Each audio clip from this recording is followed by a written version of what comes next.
Welcome to a tag-along discussion. I am your host, Belal Khan. I have with us here one of our instructors, Saad Tasleem. You've been teaching with him about 4 years. You've taught fiqh of chillin, you've taught deception, and I guess I know the next class is still developing in terms of what we're trying to do. I'm working on it.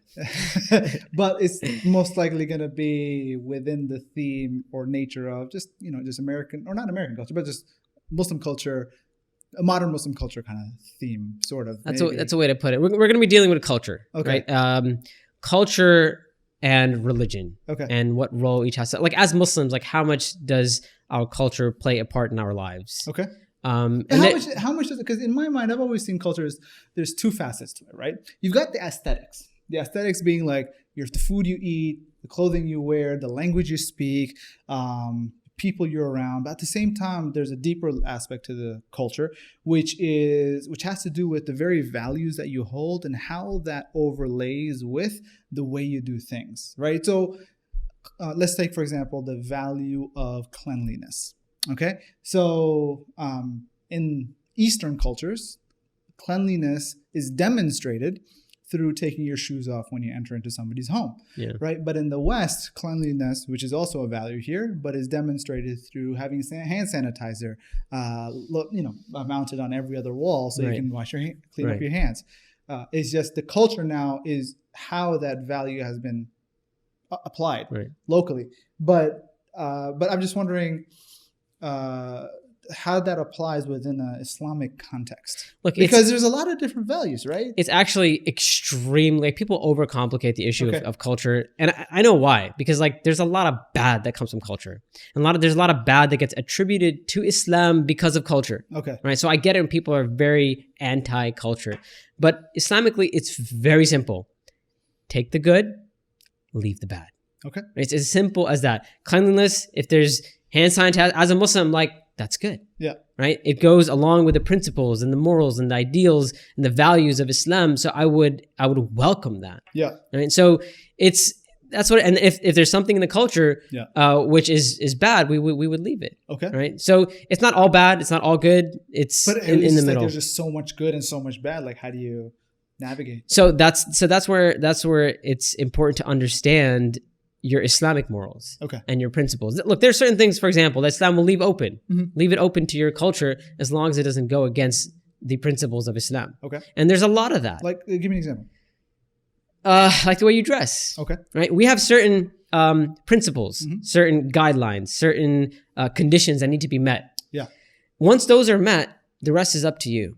Right? You cannot expose your awrah, for example. You have to cannot have any vulgar messages and things like that. Once those conditions are met, the rest is defined by your culture. Islam didn't come to say you have to wear thobe, right? I was going to say shalwar qamis, but right.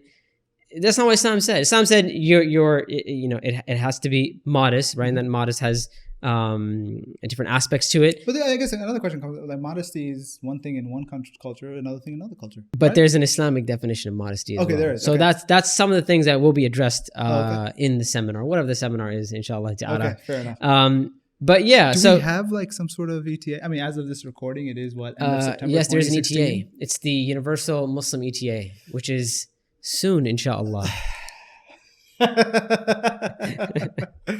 Fair enough. Can we expect it in 2016? 2016? What's the date today? Not. It's October. October? It's going to be October soon. In another week. It's possible. It's possible. Yeah. Cool. I'm getting calls from HQ. They're like, get on it. We need this. We're having a call with HQ right here. Yeah, this is all set up because HQ is like, get him to get that course out. You heard him, possibly. Possibly. I left it very, very vague for a reason. Fair enough. Do you have, and I think we'll close with this, if you had the choice of teaching whatever you wanted, and you could take your pick, and this is I would love to teach this, what would this be? That's a really difficult one, because I almost do have that with AlMaghrib, alhamdulillah.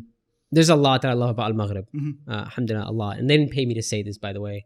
I'm not getting paid I'll tell you, anything when right they say now. that this dude bleeds purple, it's true. One of the things I've always loved about AlMaghrib is the amount of freedom that they give me Mm-hmm. in terms of choosing topics and choosing what I want to teach. And not only that, the way I want to teach it. Okay. And I think that's the freedom that they allow their instructors to have in terms of you go to a seminar, one seminar to another seminar. If it's a different instructor, you're going to have a very different experience depending on the style. And I mean, the only thing that's really consistent is the structure in terms of timings and lunch and things like that. Well, but actual teaching style, what's in the class content, how it's taught. Yeah, it's exactly. very So, different. I love that about AlMaghrib. So they have given me the freedom to do that, alhamdulillah. And that's why I think this topic of culture and how do we balance, we're in America, we're Americans. How do we balance that culture with Islam, what Islam has to say? And that's why I think that needed to be tackled. But like, there isn't one that's kind of like still swimming in your head. Like, I would love to be able to do something like this. Let's put it this way. The response says yes. No. Let's put it this way. I have something that I would like to teach after this coming seminar, and I think that would be the appropriate time for a number of reasons. But I'm not going to say what it is. Okay, fair enough. Yeah. All right, Saad, thanks for joining us. Thank you for having me. Keep the hands away from the mics. Fair enough, guys. If you guys haven't checked out part 1, where we talk about Saad and stuff he's been up to, do check it out on his channel. You should see a link in the description below. And if you're watching this on the AlMaghrib channel, do subscribe. Yo, give AlMaghrib some subscribers, man. Get them to go subscribe right? to their channel. It's just like, for real. And I mean, not that my channel is like doing great, but subscribe to my channel as well. It's doing better than AlMaghrib, which is cool. He's not saying a lot, but alhamdulillah. No, I mean, I have my loyal subscribers. Yes, his loyal subscribers. But yeah, I mean, if you guys like these episodes, the tag-along discussions, then do check out some of the other ones here in the playlist. This episode is only as good as the feedback you guys give and the people that we have on the show and what we can ask them. So again, Saad, thank you for joining. Thank you for having me. And I'll see you soon, man. Inshallah. Take care. Wa alaikum salam wa rahmatullah.